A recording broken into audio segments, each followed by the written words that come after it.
करतील. आमच्या हे पुस्तक त्या दर्जाचे असेल की नाही हे मला माहित नाही, पण त्या दिशेने पडलेलं हे पहिलं पाऊल नक्कीच म्हणता येईल. कारण म्हणतात ना,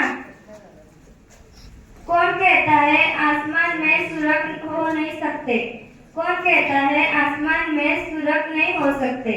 एक पत्थर तो तबियत से उछाल दो यारो. मग प्रयत्न करायला काय हरकत आहे.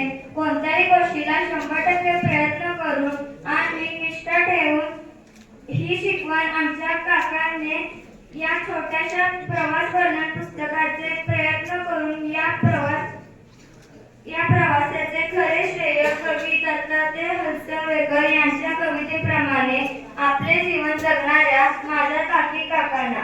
ती कविता अशी आहे की, ज्याचे पाप फुलून आले त्यांनी 2 फुले द्यावी, ज्याचे सूर जुळून आले त्यांनी 2 गाणी द्यावी, ज्यांचे अंगणात झुकले ढग त्यांनी मुंबळभर पाणी द्यावे, आपले श्रीमंत मन त्यांनी रेस करून द्यावे, आभाळा एवढी ज्यांची उंची त्यांनी थोडे खाली यावे, मातीत ज्यांचा जन्म मिळाला त्यांनी थोडे खाली यावे.